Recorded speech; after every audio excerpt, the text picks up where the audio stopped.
Y'all told me that he wasn't elite. Y'all told me he was finished. Y'all told me that he was finished goods. Y'all told me in a way done took everything out of him. He done took his heart. That he's not the same fighter anymore. Y'all told me that. And Stephen Fulton proved all y'all wrong. He proved all y'all. And not only did he prove y'all wrong, he did it in jean shorts with Tim's on. My man pulled up to the Figgy fight and he whooped on him with jean shorts and Tim's. That's what I'm talking about, Steven. And before any of y'all hop on here and say, oh, you hopping on the bandwagon, I told my man Darkside, I said I got Stephen Fulton outclassing Brandon. And this was before they fought. This was right before they fought.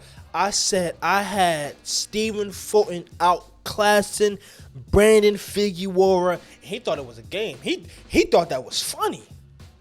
Well, guess who's laughing now?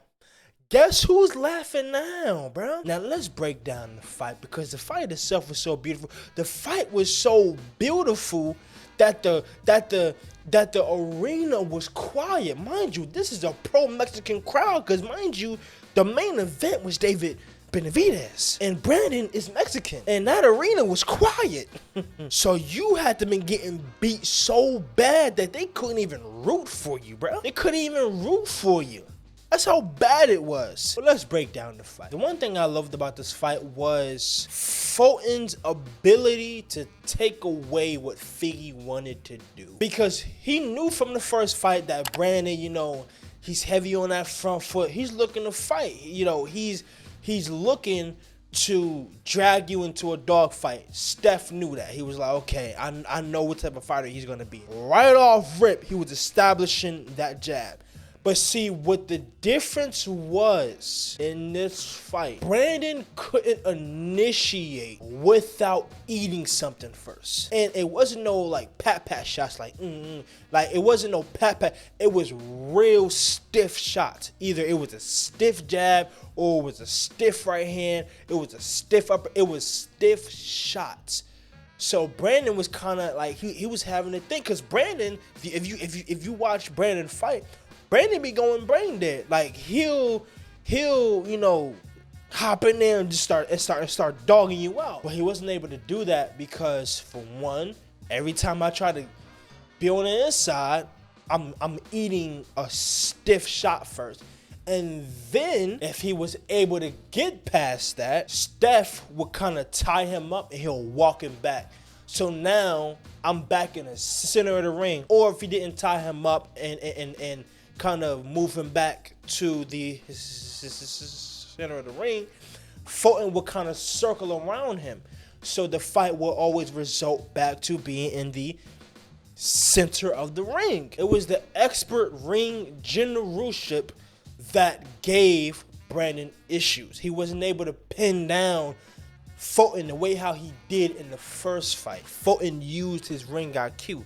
He didn't allow Brandon to do what he wanted to do. And it got to a point where when Figgy finally had him against the ropes and Fulton was kind of just sitting there, he was so mentally kind of like out of it, he didn't really start throwing hard shots. Like, go back and watch it. He'll kind of like throw like light taps on Fulton. It wasn't like no real hard shots. It didn't become hard shots until the end of the fight, where Fulton was already comfortable. You know what I'm saying? Because Bozy kind of got on Fulton about that. He was like, yo, like, don't be on the ropes. But Fulton, he had went back and he was like, yo, like, he got nothing for me.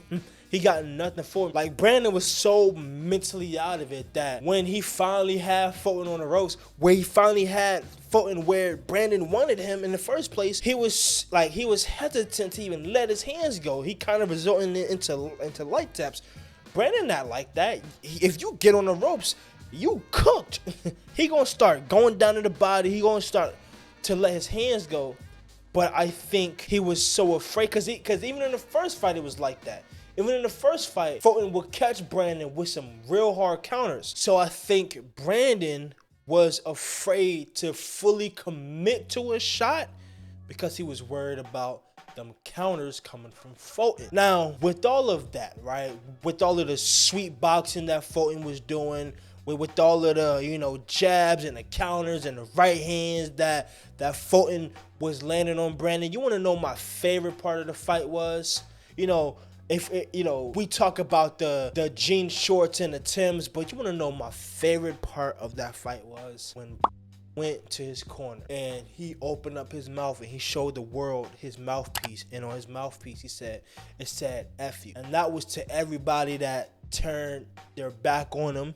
That was for everybody that counted him out. That was for everybody that said he wasn't the same fighter and that he wasn't this guy no more.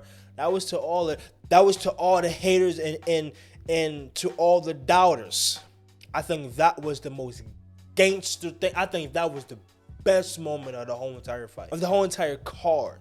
Like that was so fire, bro. That's a moment. Y'all felt like this dude beat me in the first fight, right? Y'all counted me out against Inoue, and then y'all doubted me with my last fight because I got dropped twice. But now you have this man right here getting beat up on, can't do nothing with me, can't even hit me, can't even touch me. That right there was my favorite part of the entire fight.